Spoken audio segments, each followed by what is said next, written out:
Bueno, está con nosotros Eduardo Mingo, director de la Dirección de Meteorología. Hola Eduardo, ¿cómo te va? Buenas tardes.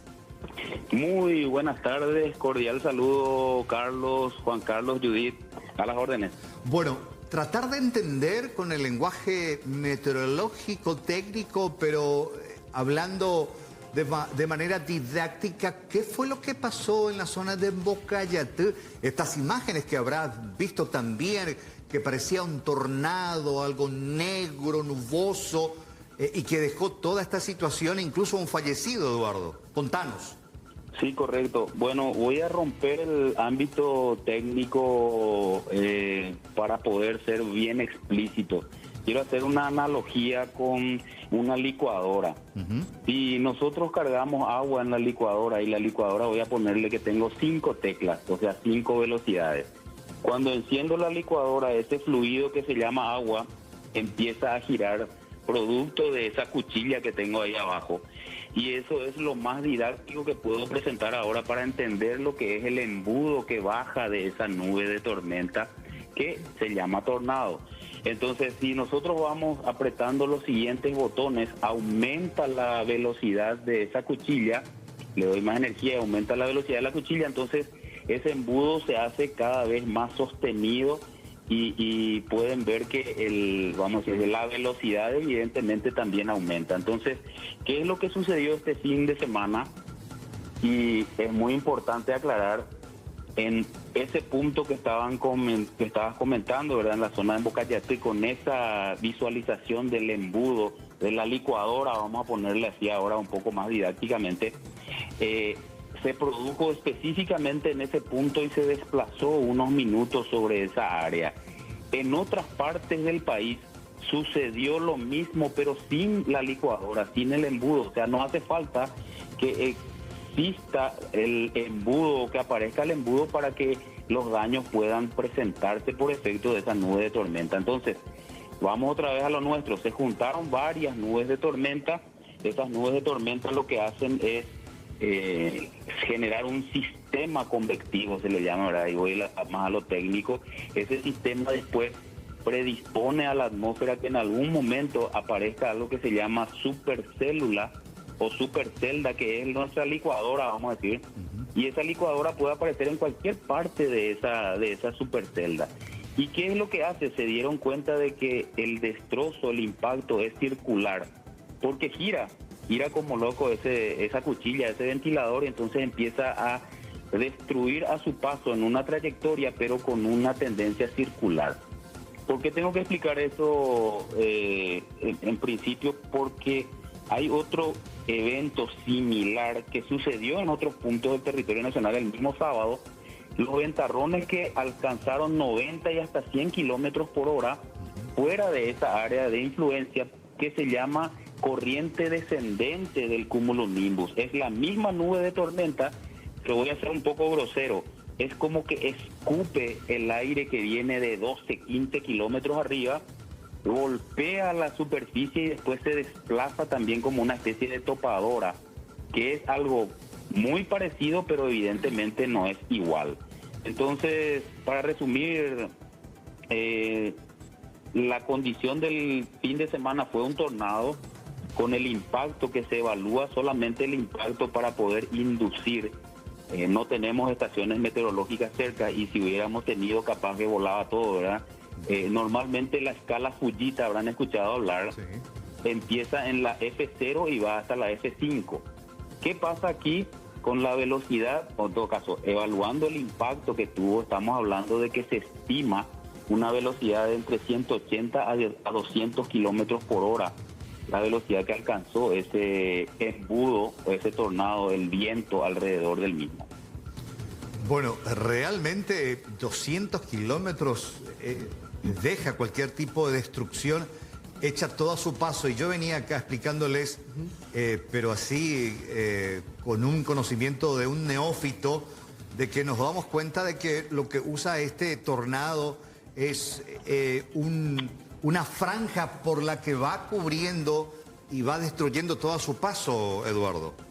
Así mismo es, y recuerden por favor que cuanta más velocidad le damos a la licuadora, ¿verdad? Voy a hacer la analogía y no decirle tornado, sino la licuadora.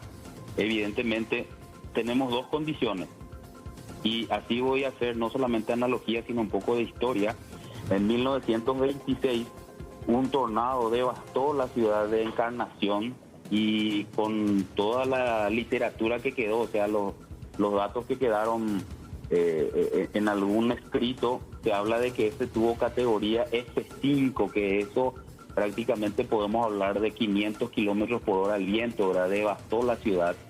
Eso fue en 1926. Entonces, este tipo de eventos en realidad, a pesar de ser muy particulares, tienen dos condiciones. Una, que una energía poca, o sea, una velocidad no muy alta, estoy hablando de entre el F1 y el F5, genera estos destrozos en un área así de 2 kilómetros más o menos en su trayectoria.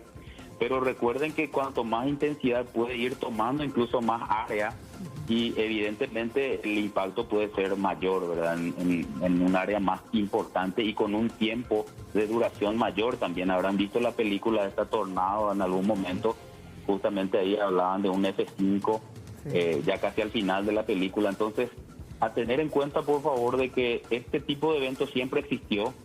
Hoy el avistamiento o el impacto puede ser mayor porque tenemos más núcleos poblacionales y de hecho hay gente que tiene para grabar, ¿verdad?, en su teléfono. Director. En otra época sí, perdón. No, una consulta nada más puntual sobre lo que estás mencionando vos. ¿Cuáles son los factores que se deben de reunir para que se produzca, por ejemplo, un tornado como este? Tiene mucho que ver, como vos dijiste, un sistema de tormentas que se junta también, la humedad, el calor. ¿Cómo podemos interpretar?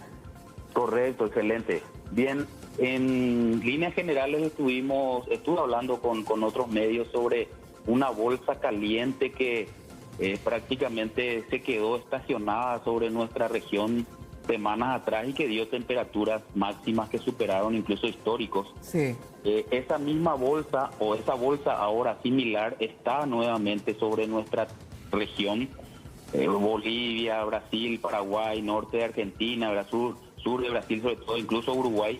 Esa bolsa, sin embargo, además de estar muy caliente, está con un contenido mayor de humedad. Entonces, esos dos elementos son muy importantes, fundamentales, pero no suficientes para que se creen las nubes de tormenta primero. Entonces, calor, humedad, inestabilidad. Necesitamos un disparador, le voy a decir así en un lenguaje menos técnico tal vez, sí, algo que detone a esa nube de tormenta que ya es probable que se forme por el calor y la humedad. Y eso que sucedió en estos días y que suele suceder, el aire que cruza la cordillera, nuestra gente lo conoce como el poniente. Ese poniente hizo de las suyas porque cruza el aire y empieza a hacer tipo una ondanada, ¿verdad? Mira. Ese oleaje en algún momento coincide con una nube de tormenta y voy a hablar otra vez, no técnicamente, es como que le estira desde arriba, le estira para que se eleve, para que tenga más energía esa nube de tormenta y muchas otras que estén a su alrededor. Entonces ahí se juntan y pueden formar la famosa supercélula. ¿Y qué es? No es una nube, no es más que una nube de tormenta, pero magnificada porque se juntaron varias otras. Atendiendo justamente a ese dato que estás tirando, ¿hay ciudades que son más propensas a generar esto, director? Bueno, en principio prácticamente toda la región oriental siempre fue el pasaje o el caminero de los tornados inclusive, pero las áreas más propensas son las que están más próximas, inclusive voy a decir aquí por ejemplo, la cordillera, la zona de Amambay, Canindeyú suele ser epicentro, y acá en la zona más centro-sur es Guairá, Caazapá y por supuesto Misiones, Itapúa. Y en menor proporción, ¿verdad? Pero ya se dieron cuenta que igual puede suceder el resto de la región oriental, pero esas áreas suelen ser más propensas. Eduardo, ¿qué hubiese pasado si este F2, ¿verdad? F2 más o menos lo estamos caracterizando, claro, por esa... ¿Qué hubiese pasado si ese F2 se generaba y pasaba por una zona poblada como Fernando, Roque Alonso, Villa Elisa, Lambaré, Asunción? Y en principio, evidentemente, el impacto hubiese sido mayor y podríamos estar hablando de no solamente una sola pérdida de vida humana, ¿verdad? Porque en el ámbito de la ciudad tenemos muchos materiales que pueden ser o servir de, vamos a decir, condiciones riesgosas para toda la vida, ¿verdad? No solamente los árboles, sino imagínense los techos, los edificios con los vidrios, ¿verdad? Si eso de repente revienta, son como balines que van a 200 kilómetros por hora. ¿Y puede ocurrir en zonas pobladas así, o también eso en cierta manera contribuye a que no ocurra, o sí puede suceder? Bueno, en realidad el hecho histórico ya nos demostró que sí en otro siglo. Yo tendría más atención, tendría que prestar más atención a otro fenómeno similar, pero que no siempre implica que podamos ver a la licuadora que hablábamos, al embudo. ¿Y qué es eso? Algo que ya nos dio muchísimo que hablar en algún momento, allá por el 2010, 2011, un caso de fallecimiento de unos soldados frente a la Expo, ¿verdad? Y una niña también, la cual se le cayó encima el tanque de agua ahí de un establecimiento, ¿verdad? De un shopping. Este tipo de eventos es más frecuente que el tornado acá sobre nuestro territorio. Sucedió ya en diversas ciudades, en diversos núcleos poblacionales, así como acá en Asunción, en el departamento central, y se llama corriente descendente. Eso no necesita que haya una supercélula. Una sola nube de tormenta puede generar eso. ¿Y qué es? Es el aire frío que está contenido allí en la nube, cae bruscamente como el famoso balde de agua fría, ¿verdad? Cae, golpea un área, cuando eso habían fallecido unos soldados, ¿verdad? Porque el techo le cayó encima, y después se esparce, va encontrando caminos como una especie de topadora, y genera también el mismo impacto que generó este tornado allá en el departamento contiguo central. O sea que esa es la explicación entonces del por qué, director, esto no se pudo pronosticar. Es algo impredecible que se genera de un momento a otro. Bueno, en otros países donde la afectación es mayor, y voy a citar especialmente Estados Unidos, hay una primera señal, como nosotros lo hicimos, ¿verdad? Una probabilidad más amplia, un área más amplia.